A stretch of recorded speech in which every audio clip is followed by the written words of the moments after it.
আমরা যেটা শুনতে পাচ্ছি, যেটা আজকে সবচেয়ে বড় খবর হিসাবে দেখা দিয়েছে যে আমাদের প্রধানমন্ত্রী তারেক রহমানের স্ত্রী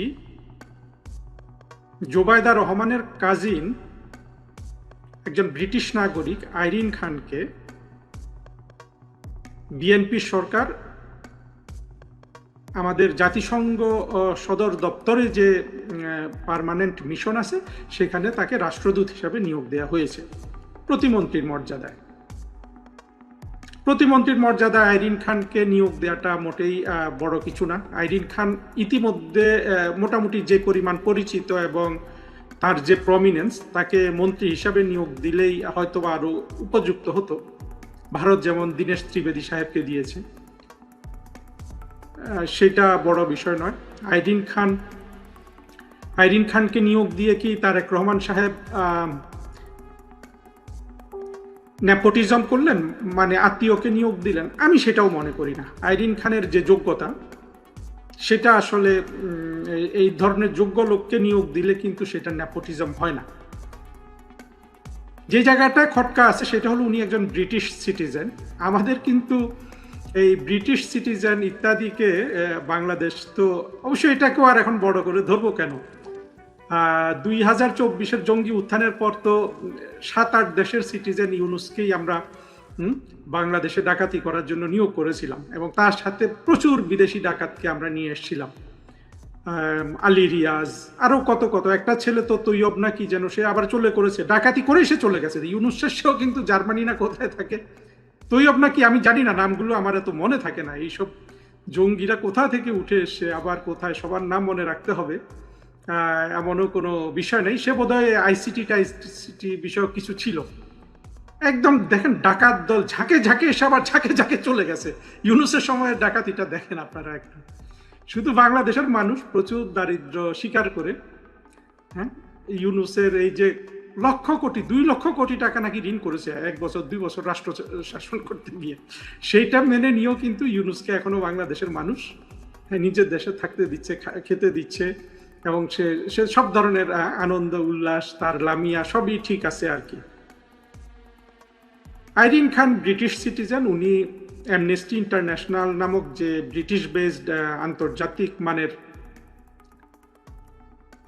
কি বলবো মানবাধিকার সংস্থা, সেটার সেক্রেটারি জেনারেল ছিলেন দীর্ঘ 8-9 বছর, 2001 থেকে 2009 সাল পর্যন্ত, যেটা খুবই প্রেস্টিজিয়াস একটা সংগঠন। কিন্তু প্রেস্টিজিয়াস সংগঠন হলেও তো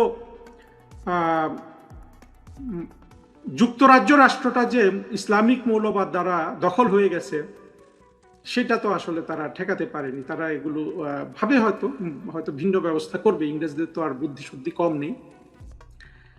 আইরিন খান সম্ভবত আনঅফিসিয়ালি হয়তো ইউনুসের গভর্নমেন্টকেও বিভিন্নভাবে সহায়তা করতে পারে।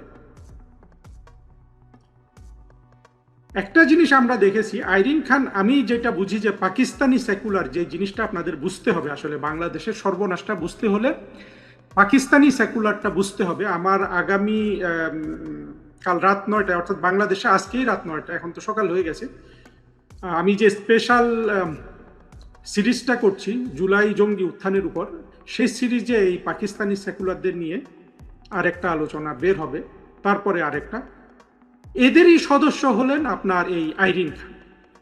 আইরিন খান সবই ঠিক আছেন, উনি মানবাধিকার কর্মী, মানবাধিকার বোঝেন, সেগুলো নিয়ে উনি কলাম টলাম লেখেন, এবং বিখ্যাত প্রতিষ্ঠানের উনি প্রধান ছিলেন, সবই ঠিক আছে। কিন্তু আমাদের দৃষ্টিতে উনি একজন পাকিস্তানি সেকুলার। পাকিস্তানি সেকুলারদের স্বপ্নটা কিন্তু আপনাকে বুঝতে হবে। পাকিস্তানি সেকুলারদের স্বপ্ন হলো পাকিস্তান অথবা পাকিস্তানের প্যারালাল কোনো রাষ্ট্র। আমাদের মুক্তিযুদ্ধে যে অসাম্প্রদায়িক আধুনিক গণতান্ত্রিক বাংলাদেশ রাষ্ট্র গঠনের স্বপ্ন যেটা ছিল, সেটা পাকিস্তানি সেকুলার লোকগুলাও হয়তো দেখে, কিন্তু সেটা পাকিস্তানের আদলে। পাকিস্তানের আদলে কি, তার মূল ফাউন্ডেশন হবে ভারত ঘৃণা এবং হিন্দু ঘৃণা। এই জোটেরই একজন নাগরিক হলেন আমাদের নাগরিক, বাংলাদেশে তো বলা যাবে না, ব্রিটিশ সিটিজেন আইরিন খান, এবং তাকে জাতিসংঘের সদর দপ্তরে দেয়া হয়েছে। এটা আইরিন খানের জন্য একটা বড় প্রাপ্তি। উনি তো অনেক বড় বড় পজিশনে ছিলেন, তারপরেও একটা দেশের রাষ্ট্রদূত হিসাবে জাতিসংঘের সদর দপ্তরে বসা, চাইলে বিভিন্ন দেশের মন্ত্রীদের সাথে বৈঠক করতে পারা, ইউএস সেক্রেটারি অফ স্টেট, এইভাবে বড় বড় লোকের সাথে ওইখানে ফর্মালি অনেক কথাবার্তা বলার। ছোট ছোট অনেক কমিটি হয়, কমিটিতে থাকলে সেই জায়গায় আবার সাপোর্টের জন্য এই বড় বড় দেশের অনেক সময় প্রেসিডেন্টদের সাথেও দেখা হয়ে যায়, পিআরদের। অনেক হোমরা চোমরাদের সাথে নতুন করে আপনার কথা বলার সুযোগ হয়। এটা যেমন আইরিন খানের জন্য একটা বড় সুযোগ, আবার তারেক রহমানের জন্য একটা বড় সুযোগ যে 2024 থেকে বাংলাদেশে যে মানবাধিকার লঙ্ঘন শুরু হয়ে গেছে, যেটা ইতিহাসের সেরা বলতে পারেন। এটা আমরা একবার দেখেছিলাম 2001 সালে তারেক রহমান তো না, তখন বেগম খালেদা জিয়ার সরকার আসার পর, হিন্দু নিধন, আওয়ামী লীগ নিধন।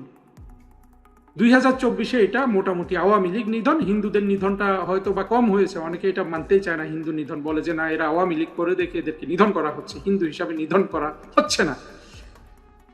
তো এখানে নিশ্চয়ই বুঝতে পারছেন আইরিন খান জাতিসংঘের অবশ্য নিউ ইয়র্কের অফিসে মানবাধিকার নিয়ে আলোচনা কম হয়, সেটা আলোচনা হয় জেনিভাতে, সেটা নিয়েও কথা বলবো। সেখানেও একজন হোমরা চোমরাকে নিয়োগ দেওয়া হচ্ছে বলে খবর এসছে। আইরিন খান কিন্তু তারেক রহমানের সরকারকে নিশ্চিতভাবে আপনার সহযোগিতা করতে পারবে। আর মানবাধিকার বলুন, ইত্যাদি বলুন, এগুলোর বিষয় তো বুঝতেই পারছেন যে আসলে জাতিসংঘ এইসব হলো আসলে কোনো বিষয় না। জাতিসংঘ ইত্যাদি যদি সত্যিকারের মানবাধিকার নিয়ে এদের যদি জেনুইন আপনার খোঁজ খবর থাকতো তাদের মধ্যে, বা আপনি যদি তাদেরকে সত্যিকার অর্থে তাদের উপর আপনি আস্থা রাখতে পারতেন, তাহলে তো ওই যে অস্ট্রিয়ান নাগরিক ভলকার টুরকে দিয়ে ইউনুস এত বড় জালিয়াতি রিপোর্ট বের করতে পারে না, পারতো তো না।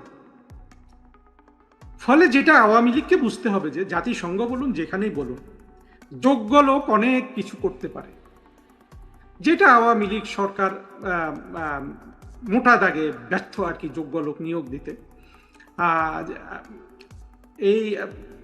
এখানে আসবো, আরো অনেক কথা আছে, আসলে কথার তো শেষ নাই। তারেক রহমান যোগ্য লোক নিয়োগ দিয়েছেন, ওনার সরকার মানবাধিকার লঙ্ঘন করে যাচ্ছে, আওয়ামী লীগ নিধন করে যাচ্ছে, ইউনুস নিধন করেছে।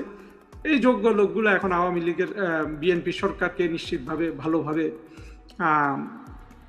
ডিফেন্ড করবে জাতিসংঘে, এটা প্রত্যাশিত। সেখানে নাকি আবার দ্বিতীয় ডেপুটি চিফ অফ মিশন হিসাবে নিয়োগ দিচ্ছে ওয়াহিদুজ্জামান নামে এক বিএনপি অ্যাক্টিভিস্টকে। এটা যেটা হবে, আইরিন খান এবং ডেপুটি চিফ অফ মিশন, এরা তো দূতাবাস কিভাবে চলে এগুলো জানে না। ফলে দূতাবাস তারও নিচের যেসব ফরেন সার্ভিসের অফিসাররা থাকবে তাদের উপর অনেকটা নির্ভরশীল থাকবে। এবং সবসময় আসলে রাষ্ট্রদূত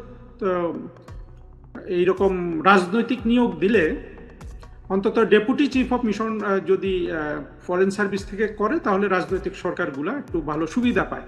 এই জায়গায় বিএনপি একটু হয়তো রিস্ক নিয়েছে।